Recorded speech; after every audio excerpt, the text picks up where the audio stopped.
Well, our family deeded this piece of ground from the state of California in 1857. It's had pears on it since, 1870s. As far as we can tell, we have records of them selling pears to San Francisco and other markets in the 1870s. They planted pears and they had plums and peaches and apples, a little bit of everything, but they went more toward the direction of the pears.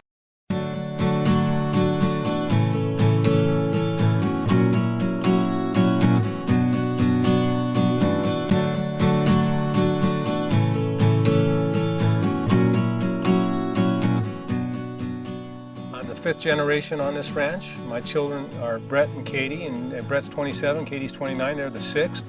The reason we've survived in this industry is we've taken very good care of our trees, managed them well, made good decisions on trying to keep them as healthy as possible, even in the lean years. Our family's been able to survive, has made good contacts in the pear industry, made a good name for ourselves in the pear industry.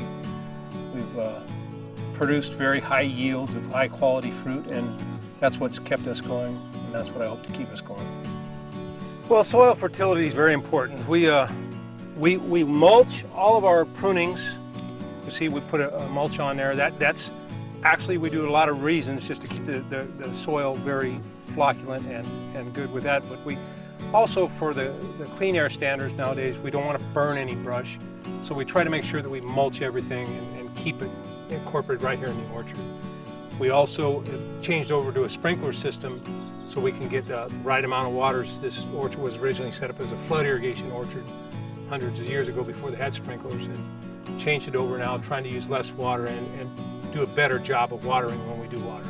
Every year we have soil analysis done, and we check for pH, we check for what we're low in: potash, nitrogen, magnesium, zinc, all the minors and the majors.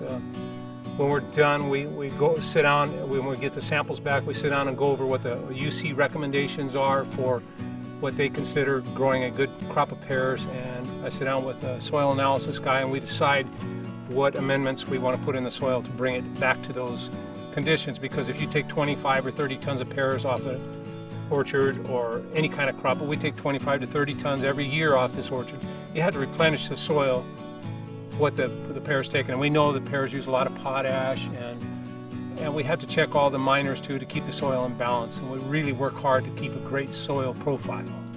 This is an Isomate CTT twin tube dispenser. It's a pheromone dispenser. It's impregnated with female codling moth pheromone. It's emitted in the air. Miguel, you can see, he hangs them on the trees. We put 200 per acre. That's about one per tree. Scatter them all out throughout the orchard, and that's our protection. And we do this every year. It's our primary tool.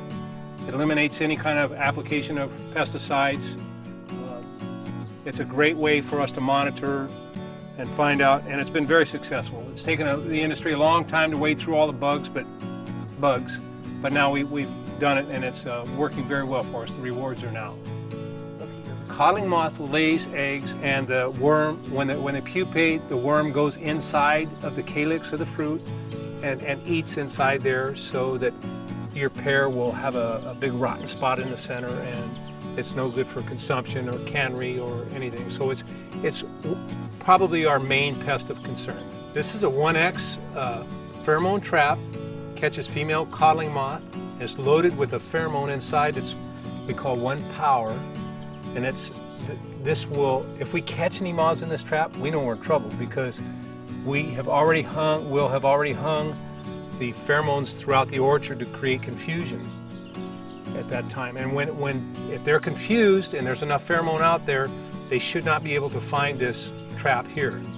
If they find this trap, we got a problem. We use a 10X trap to find if there's any population. And it's 10 times stronger, has some pheromone in it.